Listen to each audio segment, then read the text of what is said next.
멋지게 정말 공주교회에 장로님들이 세 분이야. 여자 장로님들이.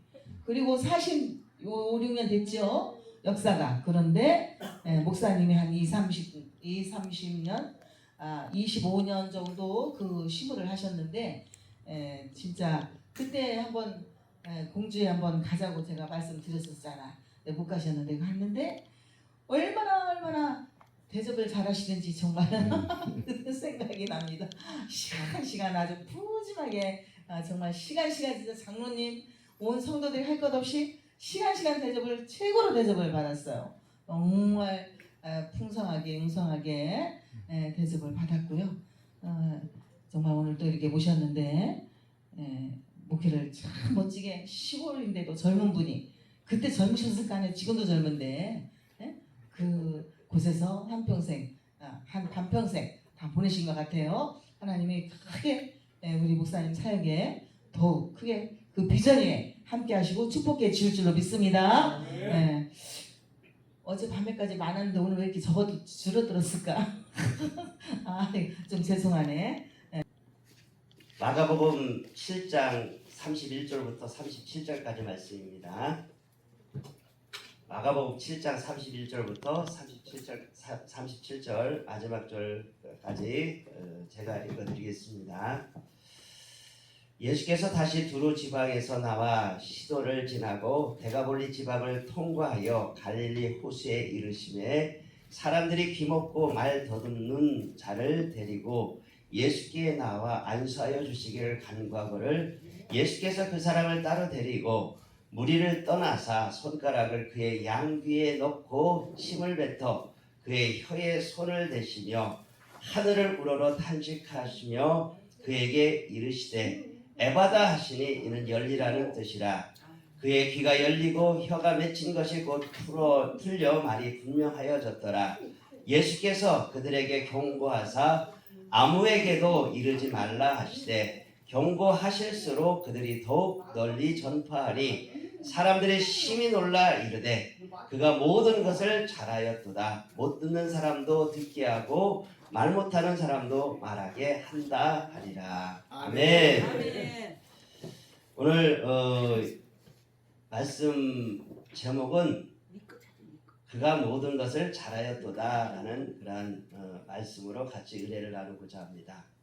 예수님은 모든 것을 잘하셨습니다. 우리도 신앙 안에서 모든 것을 잘할 수 있는 성도들이 되어야 될 줄로 믿습니다. 아멘. 여기에 나오는 사람이 있는데 나면서부터 말 더듬는 자를 데리고 왔다 그렇게 이야기하고 있습니다. 귀먹고 말 더듬는 자를 데리고 왔다. 여기 귀먹고 말 더듬는 사람이라는 헬라어는 모릴랄로스라고 이야기하는데 밤벙어리라는 그런 우리나라 해석이 있습니다. 밤벙어리. 여러분들은 그런 분들하고 지내신 적이 있는지 모르겠는데 저희 어머니가 6살 때 열병을 앓으셨어요. 그때까지는 참 총기가 있으셨대요. 어머니는 돌아가실 때까지 총기는 있으셨는데 3살 때 천자문을 띄셨대요. 이야, 그러면 여자가 3살 때 천자문을 띄었으면 얼마나 똑똑했겠어요? 저는 아직 천자문을 못 띄었어요.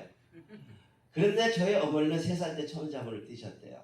그 정도로다가 똑똑하셨는데 갑자기 6살 때 열병을 앓으시면서 귀가 막히고 입이 다치셨어요. 귀가 막히고 입이 다치셨기 때문에 저희 어머니는 사람들하고 말할 때 그 사람을 직접 보시면서 수화를 배우지 않으셨기 때문에 눈과 눈을 또 눈으로 입술의 모양을 보시면서 이 사람이 무슨 이야기를 하는가 그렇게 알 정도로다가 저희 어머니가 수화는 안 배우셨지만 총기가 있으셨어요. 시장에서 장사도 잘하시고 많은 사람들하고 사귀기도 잘하시고 그렇게 하시기 때문에 생활하는 데는 큰 어려움이 없으셨습니다. 근데 제가 청소년기를 지나면서 좀 방황하고 이렇게 할 때는 어머니가 제 얼굴을 보면서 제가 무슨 말을 하는지 알아야 되는데 저 혼자. 저희 어머니는 제 얼굴을 보면서 제 입모양을 보면서 무슨 이야기 무슨 고민인지 그걸 알아야 되는데 저는 어머니가 딱 저를 보시면은 그렇게 하면서 속에 있는 불만을 저 혼자 삭히면서 지냈어요. 그렇게 하다 보니까 그 순간순간이 저희 어머니하고 지내면서 나중에 이제 연세가 80이 넘으시고 하는 그런 상황에서 갑자기 이제 돌아가시는 그 상황까지 되다 보니까 청소년기에 또 젊었을 때 어머니한테 제가 제대로 못 해드렸다는 사실 그런 것들 한 가지 한 가지 생각할 때마다 가슴이 아프고 그런 적들도 몇 번 있었습니다. 어찌되었건 간에 사람들은 김어거리 말 못하는 사람 이 사람들이 그렇게 뭐 불편할까 그렇게 생각할 수가 있겠지만은 진짜 불편하셔요. 듣는 거기 같이 곁에 있는 사람도 진짜 불편하십니다. 그런데 눈 안 보이는 사람들은 사람들이 생각할 때 다 저 사람은 맹인이니까 저 사람은 불편하니까 다 양보하고 다 배려하고 그렇게 하면서 그 사람들은 어떤 면에서는 대우를 많이 받아요.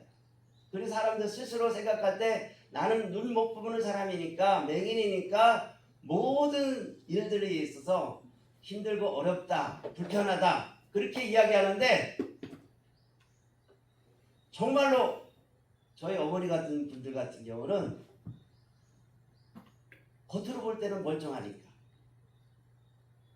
그런데 실제로다가 옆에서 지켜보는 사람은 귀도 안 들리시죠. 말도 못 하시죠. 자기 답답한 거를 표현을 못 하시는 거예요.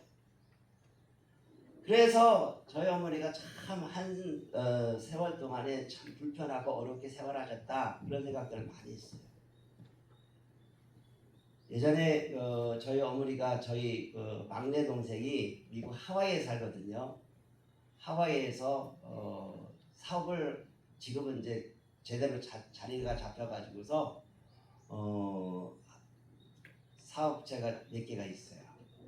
그런데 이 동생하고 같이 이제 생활할 때 제가 목사 안수를 딱 받을 때 그 목사님이 저를 면접을 한번 보기 위해서 부르신 거예요. 저는 그런 줄은 모르고 저희 교회에서 목사 가운을 해 주실 수 있을까 그런 고민을 하다가 그 시골 교회니까 처음 왔을 때 죄송한 말씀이지만 제가 처음 저희 교회 왔을 때에는 여자 12명 남자 하나 그리고 아기들 셋 제 아내 그렇게 교회가 이제 연약한 교회에 오다 보니까 저희가 1년 동안 계속해서 예배드리는 그런 상황 속에서 보면은 1년 동안에 17명을 넘지를 못했어요. 남자 하나, 애들까지 다 포함해 가지고서 여자 16. 그렇게 예배를 드리는 그런 교회에 있다 보니까 제가 목사 안수를 4월에 받았는데 4월에 목사 안수 받을 1월 27일에 저희 교회 부임해 가지고서 4월 28일에 목사 안수를 받아야 되는데 교회에서 목사 가운을 해 주려고 지금 생각도 안 하고 있는 그런 상황에서 제가 목사 가운을 이제 준비를 해야 되겠다 하는 그런 마음이 있었었는데 동생 교회에서 권사님이 제 목사 가운을 해주시겠다고 이렇게 하셔가지고서 저희 어머니를 모시고 하와이로 오라고 하신 거예요. 근데 하와이로 오라고 하셨는데 그 하와이로 오라고 하셨던 그 목사님이 저를 면접 보시는 거예요. 그 예배 시간 내 예배를 드리는 모습들을 보시고 또 수요일에는 저한테 설교를 하라고 하셨어요. 그래서 설교 말씀을 전해드리고 그런 다음에 수요 저녁 예배가 끝난 다음에 저는 이제 목요일에 그 교회로다가 다시 오기로 했어요. 목요일 비행기 타고 오기로 했는데 수요일 저녁에 목사님이 예배도 다 끝났으니까 짜장면 먹으러 가자고 하시더라고요. 근데 23년 전에 짜장면 값이 얼마였었냐면은 그 하와이의 짜장면 값이 18,000원. 우리 한국에서는 짜장면 값 한 그릇에 3,000원 할 때 거기는 18,000원 하더라고요. 물가가 비싸고 또 그 나름대로다가 맛집이라고 해서 거기 가가지고서 같이 식사를 하시는데 목사님이 그 얘기를 하시더라고요. 목사 한 수 받고서 여기 오라고. 우리 교회는 150명 정도 예배 드리는 거 보면 알겠지만 150명 정도 예배 드리고 교회 예산은 한국 중으로 본다면 한 5, 600명 모이는 교회 예산이다. 그러니까 여기에서 목회하면은 그냥 괜찮을 거니까 나는 목사님이 허락을 하면은 한 3년 정도 있다가 조기 은퇴해가지고서 선교지로 가겠다. 그 이야기를 하신 거예요. 선교지로 가고자 하는 그런 열망이 있으셨기 때문에 후임자를 빨리 세우고 가고자 하셨는데 제가 처음 저희 교회에 딱 오다 보니까 저희 교회에 왔을 때에 나름대로다가 마음속에 우리 그 성도님들한테 은혜를 받았어요. 제가 고향에서 생활을 하다가 30대에서 이제 처음으로다가 전도사를 나갔습니다. 전도사를 나가서 군대 생활을 마무리하고 신학교 졸업할 때까지는 그냥 선생이었어요. 교회학교 선생님. 그렇게 하면서 고향 교회를 섬겼는데 고향 교회를 섬기고 난 다음에 처음으로다가 정조에 있는 금천교회라는 곳에서 전도사, 교육전도사 3년을 보내고 신대원 마무리 다 끝난 다음에 옥천에 있는 청산교회에서 1년 있었고 거기에서 또 있다가 대전에 있는 성광교회에서 1년 있고 연세 드신 분들을 모셨었는데 그 교회에서 연세 드신 분들을 섬기고 하는 그런 일들을 하다 보니까 그 분들이 나름대로다가 제가 거기에서 끝까지 같이 있다가 그 목사님들 은퇴하실 때 저는 이제 다른 데로 갔으면 좋겠다 하는 그런 생각들을 다 하고 계셨던 것 같아요. 근데 상황이 하나님께서 보내시는 대로 다 움직여야 되는 그런 상황이 되다 보니까 대전에서는 특별한 일을 못했어요. 제가 대전에 있는 교회들을 몇 군데 이제 보면서 여기 교회는 정말로 아이들을 잘 키우면은 성장할 수 있는 교회겠다 그런 생각을 했어요. 왜냐하면은 그 주변에 고등학교가 4개 있어요. 중학교가 3개 있고 초등학교가 5개 있어요. 거기 가운데쯤 있는 교회인데 아이들 전도하면서 청소년 부흥시키면 얼마나 이 아이들이 나중에 교회 부흥을 위해서 하나님이 기뻐하시는 교회를 세워갈까 그런 마음을 가지고 열심히 중학교 고등학교 다니면서 전도를 했었어요. 제가 교회학교 이제 아이들한테 관심이 많았어. 그랬는데 아이들을 데리고 오면은 장로님이 쟤는 저 같은 애 제가 왜 왔어? 그러면서 조금 있다가 그 애들 있는 데서 쟤는 다음에 못 오게 오지 말라고. 전도사는 열심히 전도해 왔는데 장로님은 열심히 쫓아내고 그런 데 있으니까 마음이 많이 불편했어요. 그렇게 했는데 오전 오후 시간에는 다른 일 안 하고 교회 차 어린이집을 운영을 했는데 어린이 차 운행하고 또 토요일에는 연세 드신 분들 노인대학을 꼭 했거든요. 노인대학 하신 분들 모셔다 드리고 그게 주사역이었어요. 열심히 전도하고 열심히 제자 훈련을 시키고 하려는 그런 마음이 있었는데 그런 마음은 없고 그런 상황이 됐는데 연말에 가가지고서 목사님이 부르시더라고요. 이 전도사 왜 교회 부흥이 안 될까? 청년들하고 학생들 왜 이렇게 부흥이 안 될까? 목사님 아시잖아요. 열심히 전도하면 쫓아내는 사람들이 더 많아가지고서 교회 아이들이 정착을 못합니다. 그러니까 그건 핑계고 열심히 하라고. 그 얘기를 딱 듣는 순간에 기도를 했어요. 하나님, 제가 여기 계속 있어야 됩니까? 떠나야 됩니까? 근데 저는 신대원 다니면서 학교에 있는 신학춘추라고 학보사 기자를 했거든요. 학보사 기자를 하면서 제가 고정적으로 만들어진 꼭지가 있었었는데 그 꼭지가 뭐냐면은 빈들의 소리. 그 빈들의 소리에서 제가 주로 취재하면서 한 달에 한 번씩 그 신문을 만드는데 주로 취재해가지고서 보내는 데는 시골에 있는 목사님들 목회하는 거, 성공한 목사님들, 그리고 도시 빈민 목회하시는 분들, 그런 데서 목회하시는 분들, 특수 사역하시는 분들 촬영하고 이제 취재를 해가지고서 그분들 신문에 내는 일이 제가 하는 일이었어요. 그렇게 하다 보니까 그래도 도시에 있는 교회들은 나름대로 힘들다고 하지만은 그 힘든 과정 속에서도 돌파구들이 많이 있는 것 같더라고요.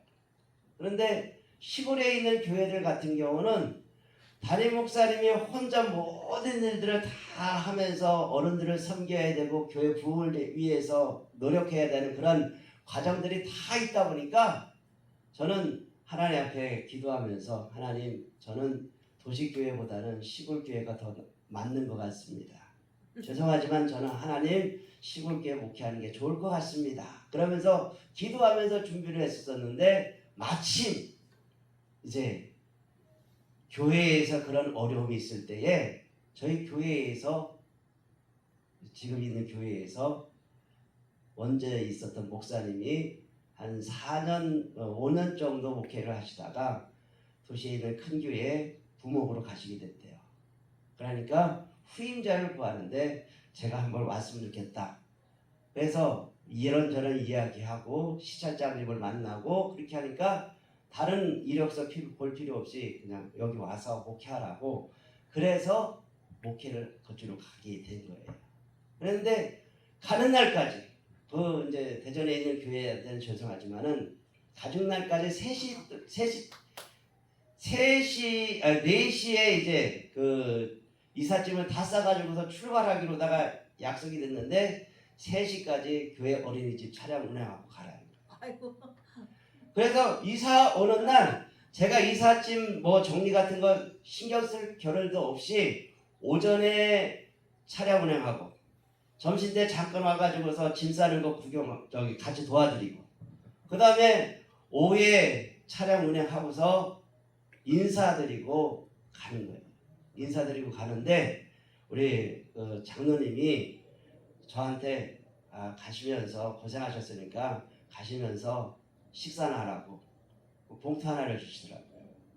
그래서 딱 봉투를 보면서 제 아내한테 오면서 줬어요. 이제 앞에 제가 앞에 가면서 저희 교회 올 때, 대전에서 저희 교회 처음에 올 때는 1시간 40분 걸렸거든요. 1시간 40분 동안 꼬불꼬불한 길을 오면서 제 아내한테 봉투를 주면서 장로님이 이걸 주시되 그렇게 하면서 드렸어요.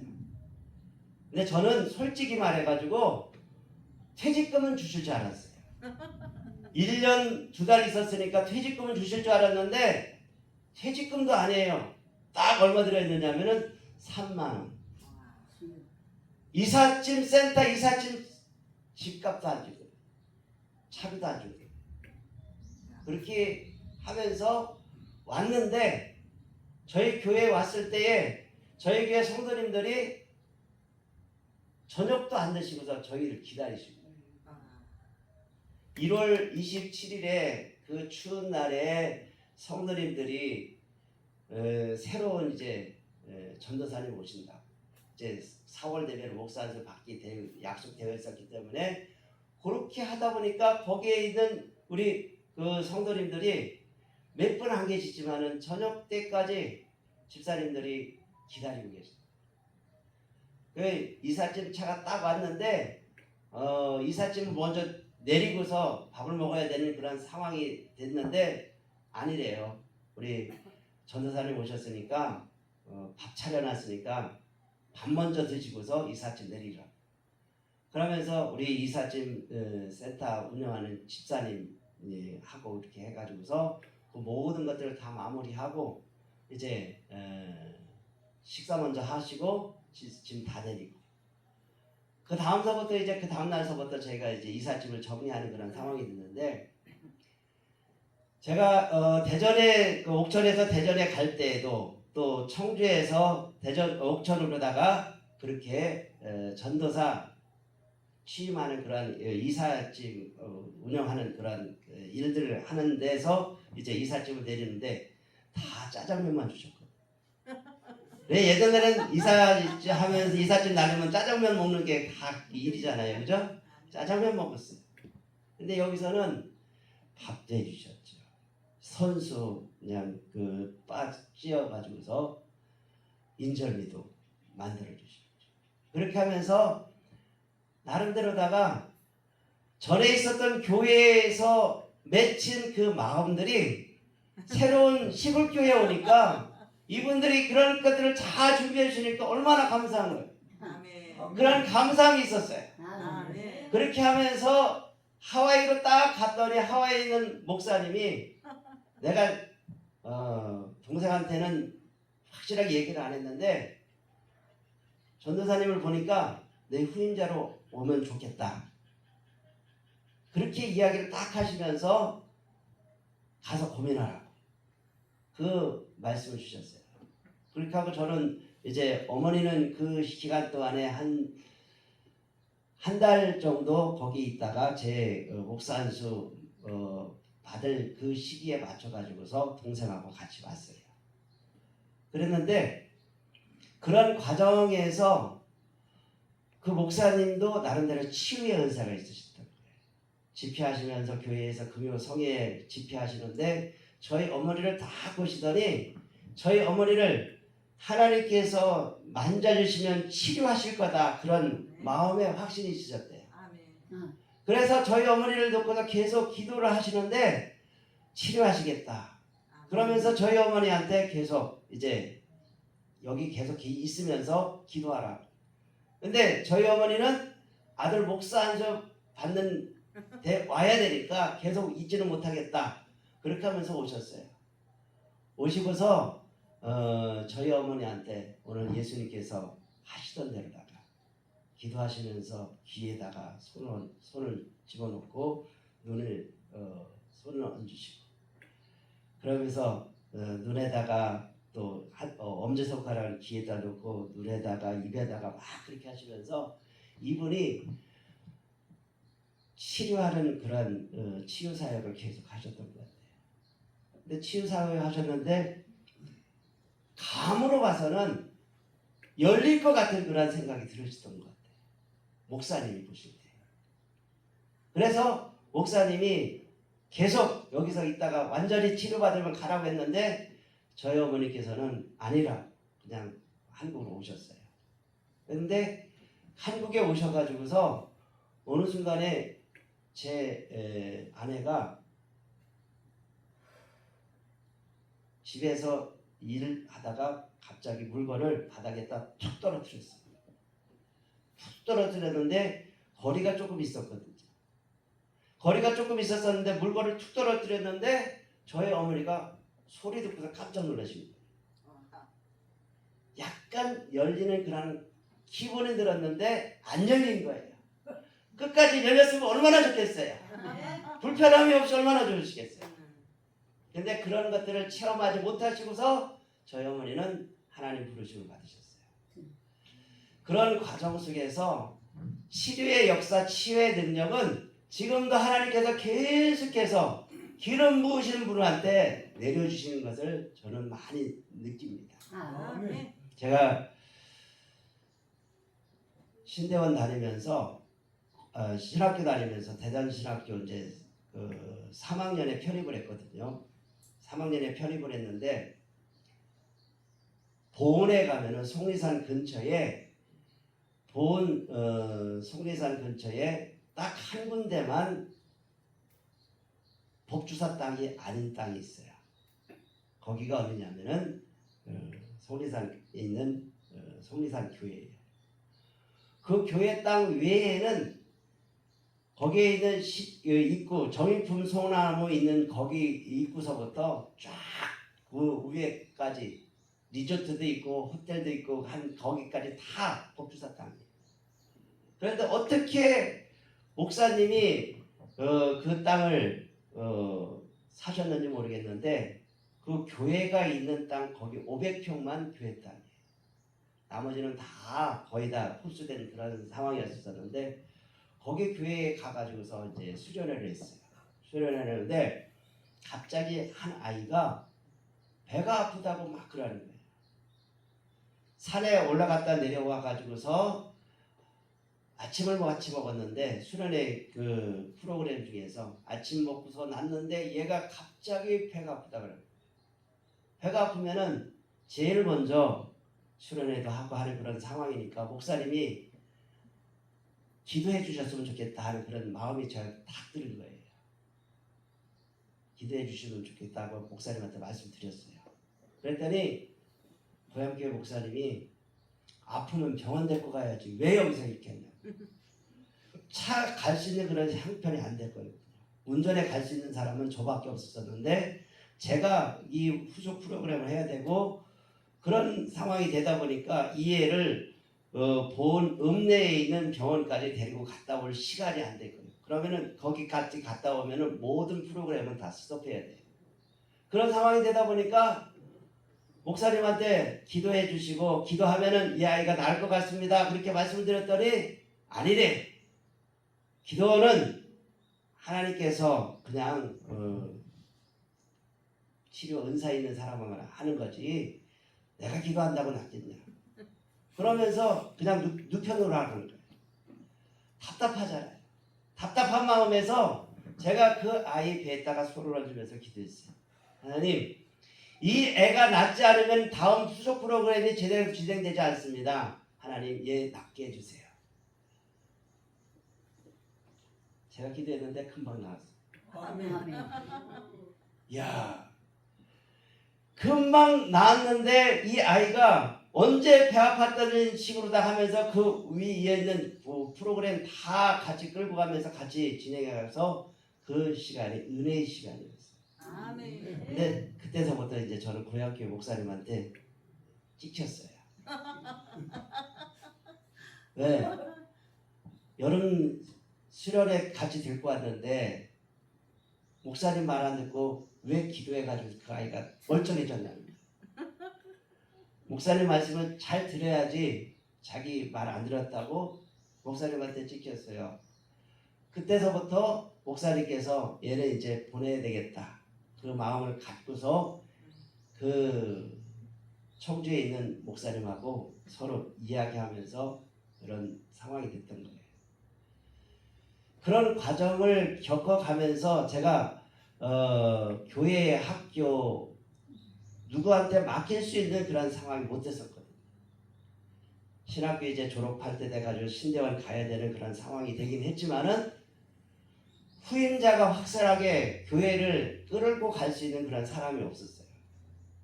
그래서 목사님한테 상담을 했어요. 이 아이들 정말로 하나님께서 교회를 위해서는 제가 조금 더 여기 있어야 되지 않겠습니까? 뭐 사례비는 있든지 없든지 상관없지만은 그래도 아이들을 위해서는 제가 여기 있는 게 더 낫겠습니다. 그렇게 말씀을 했더니 목사님께서는 뭐 이전도사가 하나님이요? 이전도사가 다 할 수 있어? 못해. 그러니까 이 교회는 하나님께서 끌고 가시는 거고 너는 가라고 이야기 하셔가지고서 아쉬움을 갖고서 아이들을 이제 다른 분이 맡아가서 하기로 하고서 저는 교육전사로 가게 됐습니다. 근데 참 안타까운 거는 그 제 뒤에 이제 청주에 있는 그 순복음 신학교 다니는 전도사님이 있었어요. 이 친구가 제 1년 후배거든요. 1년 후배인데 이 친구가 열심히 한다. 그러면서 자기 기분에 맞춰가지고 기분 좋을 때는 아이들한테 잘해주면서 그랬지만은 기분 나쁘면은 빗자루 가지고서 애들 때리면서 애들한테 훈계를 하고 막 그렇게 한대.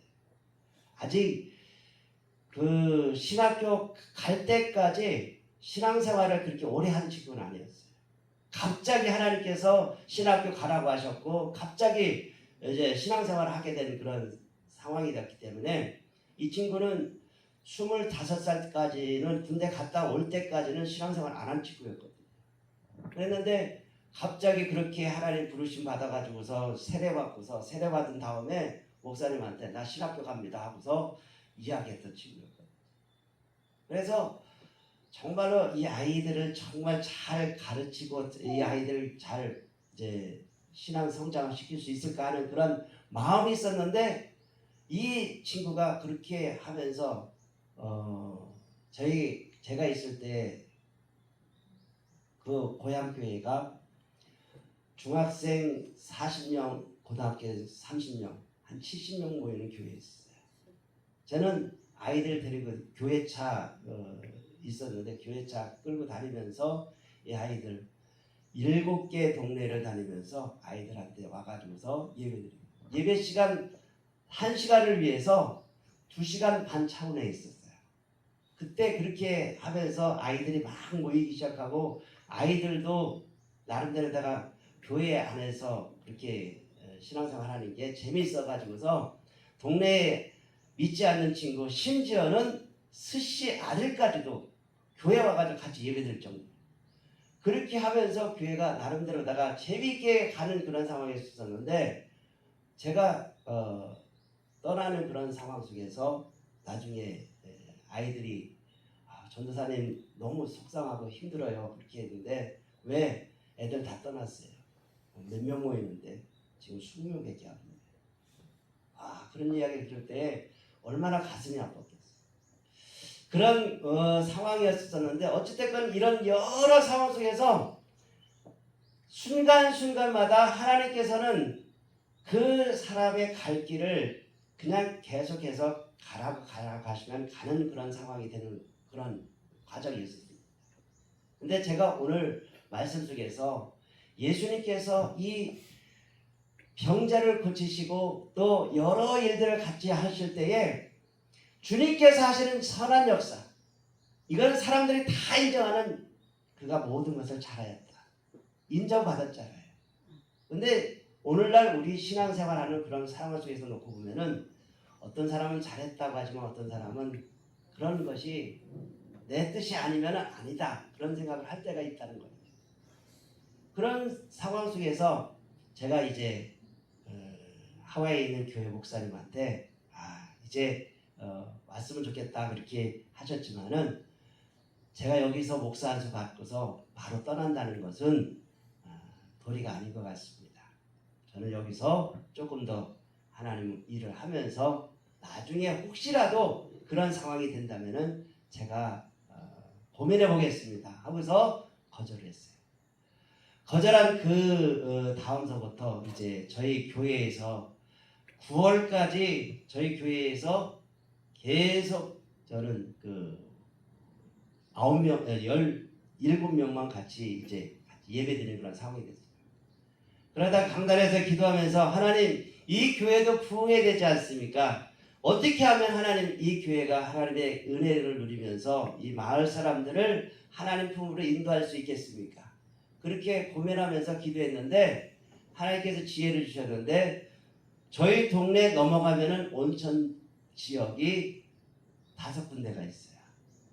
온양온천 있죠. 조금 더 옆에 가면은 아산온천 있죠. 조금 더 옆에 가면은 도고온천 있죠. 조금 더 멀리 떨어지면 덕산온천 있죠. 아래로 조금 내려가면 유성온천 있죠. 그래서 우리 교회에 형편은 어렵지만은 어른들을 섬겼으면 좋겠다. 한 달에 한 번씩 목욕 봉사를 했어요. 어른들 모시고서 목욕 봉사를 하면서 어른들을 모시고서 목욕 시켜드리고 이제 교회 와가지고서 점심 해드리고 그 날짜는 수요일 10시에 이분들을 모시고서 목욕시켜드리고 또 이제 유성온천이나 덕산온천 갈 때에는 9시 반, 9시 이 1시간 땡겨가지고서 목욕시켜드리고 12시면은 교회 와가지고서 점심해드렸어요. 점심해드리고 그 수요일은 오후 2시에 예배드리는 날. 그러면은 이분들이 점심 먹은 다음에 어떻게 하시겠어요? 예, 집에 가시는 것보다 교회에서 밥도 해주고 목욕까지 시켜줬으니까 그래도 예의상 예배는 같이 드려야지. 그런 마음 가지고서 오셨는데 이분들이 그렇게 하시면서 교회에 정착하셨는데 그 해에 연말에 13분이 등록하셨어요. 아멘.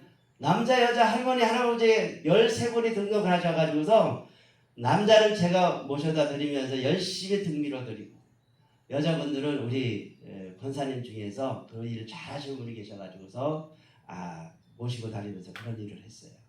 그렇게 하다 보니까 순식간에 배가 된 거잖아요. 12명 모이는 교회에서 13명이 들어오신 거예요. 아멘. 남자도 3분이나 들어오셨어요. 야, 남자 혼자 있었었는데 남자 3분이 들어오니까 얼마나 감사한 거예요. 아멘. 그렇게 하면서 교회가 나름대로다가 이제 성장하려고 하는 그런 상황이 되다 보니까 하나님 앞에서 제가 또 기도했더니 하나님 또 지혜를 주셨어요. 무슨 지혜를 주셨냐면은 목요일에 초등학교 가가지고서 차 대고서 아이들을 싣고 와서 목요일에 아이들 예배를 드리면 좋겠다. 교회학교 예배가 없었던 그런 교회였었는데 제가 목요일에 3월서부터 시작해가지고서 그 학교에다 차를 대고서 야, 타! 그러면 아이들이 12명 탈 수 있는 그 차에 20명 타고서 교회로 왔어요. 그 아이들이 목요일에 와가지고서 교회 학교가 이제 시작이 되면서 아이들이 부쩍부쩍해지니까 저희가 해야 될 일은 제 아내는 라면 삶고 떡볶이 해주고 또 그렇게 하면서 아이들 잘 케어했어요. 그러다 보니까 이 아이들이 주일로 이제 토요일에 같이 예배 드렸으면 좋겠다.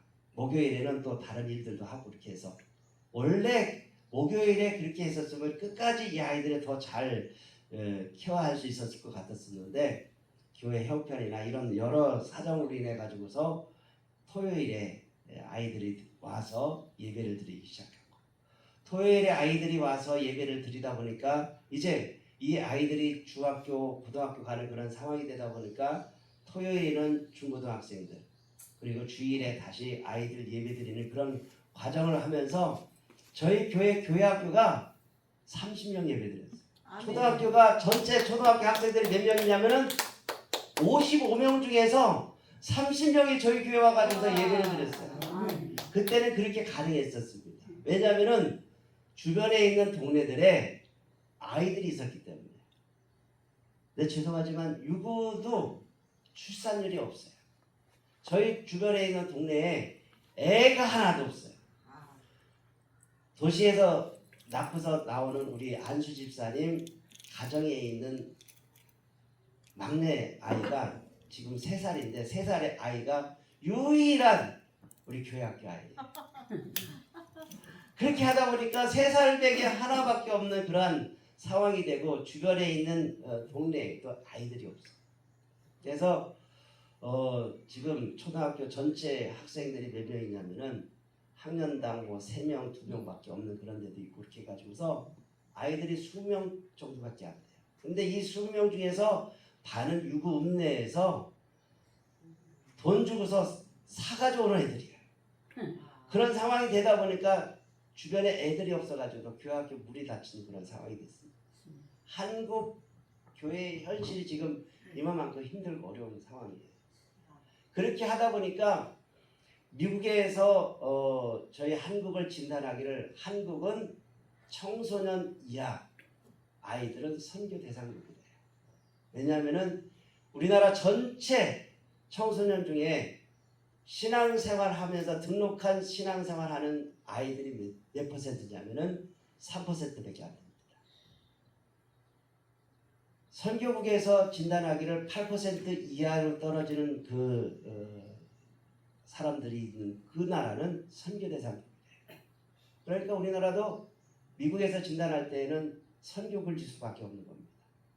이러한 상황 속에서 어렵게 하는 그런 일들이 있었었는데 하나님께서 일을 하기 시작할 때에는 열심히 모든 일들을 하게 하시지만은 그런 가운데서 사람이 개입하고 사람의 감정이 들어가는 상황 속에서 들어가다 보니까 교회가 이제 점점 쇠퇴하는 그런 상황이 되는 겁니다. 저희 교회에도 한번 큰 바람이 불었어요.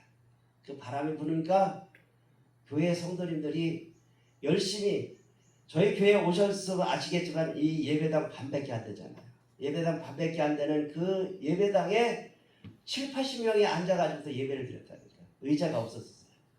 그러니까 얼마나 감사했어요. 그러다가 한번 바람이 불면서 한 50명 정도가 줄었어요.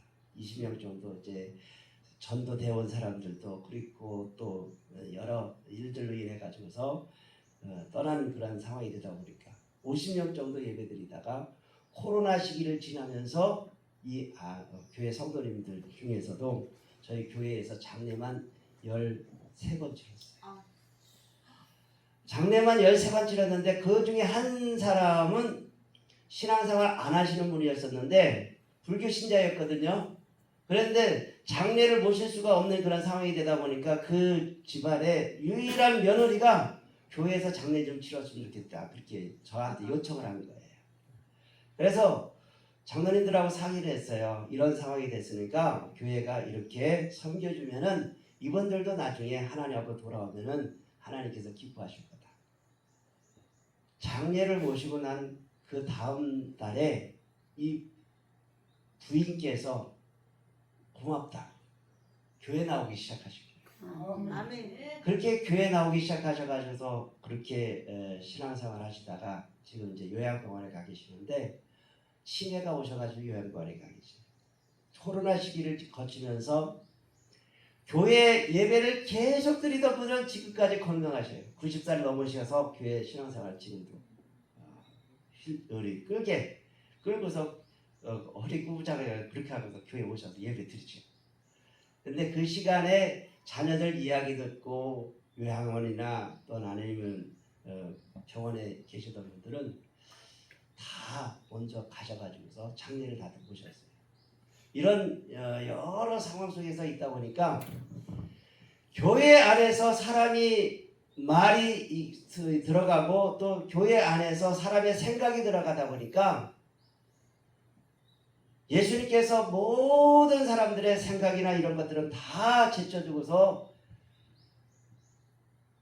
이 기먹고 입이 어눌한 사람을 치료해 주셨는데 그 치료받을 그런 상황 속에서도 물론 주변에 있는 사람들은 예수님에 대해서 반항하는 사람도 있었지만 그걸 개의치 않으셨잖아요. 예수님께서는 오직 당신이 하고자 하는 일들을 하셨던 겁니다. 아멘.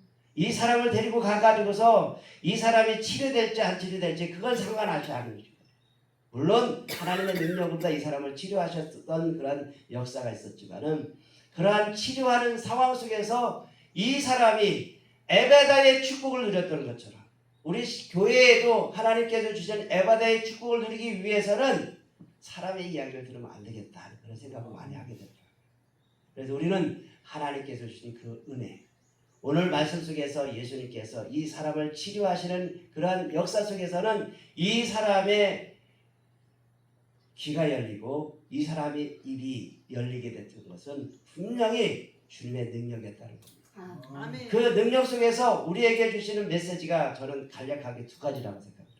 하나는 예수님께서 뚫어주신 겁니다. 아멘. 주님께서 뚫어주시면 막힌 것 모든 것이 뚫리는 역사가 일어납니다. 아멘. 우리의 신앙의 역사 속에서도 뚫려주시는 에바다의 역사가 주님의 능력 가운데서 항상 넘쳐야 될 줄로 믿습니다. 여기에 있는 모든 분들도 막힌 거 있으면 주님 앞에 내어 맡기고 뚫어주시옵소서 열어주시옵소서 에바다의 축복의 역사가 우리에게 있어야 됩니다. 아멘. 그리고 또 하나는 우리의 신앙 속에서 여러 가지 장애적인 것들이 있잖아요. 주변에 있는 사람들의 간섭이나 여러 가지 일들이 있을 때 주님께서는 그 모든 방해되는 요소를 장애물들을 걷어주셨다는 겁니다. 아멘. 이 장애인 얼마나 힘들겠어요. 아까도 처음에 말씀드렸던 것처럼 저희 어머니 모습을 보면서 말 못하는 거 얼마나 답답하고 더군다나 듣지 못하는 거 얼마나 답답하시겠어요. 앞에 있는 글씨 자막을 보면서 저희 어머니는 이해를 하시는데 자막도 없는 거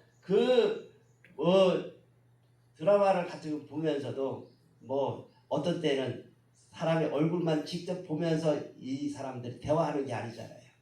그러면은 그거 보면서 저한테 꼭 물어보세요. 제가 무슨 얘기해? 그러면은 제가 무슨 얘기해? 그러면 저는 이제 그 입모양으로다가 저희 어머니한테 이 사람이 이렇게 이야기해요. 저 사람이 화가 나가지고서 막 욕하는 거예요. 그렇게 하면은 저희 어머니가 그 모습을 보면서 그렇구나 그렇게 하면서 이해를 하죠. 언젠가는 통역자가 필요한 그러한 상황 속에 있는 그러한 삶의 모습입니다.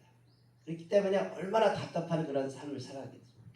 그런데도 불구하고 주님께서는 그 모든 장애적인 것들을 다 걷어주시고 풀어주셨다는 겁니다. 아멘. 우리의 신앙의 역사 속에서 하나님께서 뚫어주시고 하나님께서 풀어주시면은 아멘. 언제나 하나님의 선한 역사가 나타난다는 사실을 우리에게 아멘. 가르쳐 주십니다. 아멘. 오늘 말씀을 정리하면서 이 시간 같이 주님의 사랑을 나눌 때 하나님 우리에게도 에바다의 축복 허락하여 주시옵소서.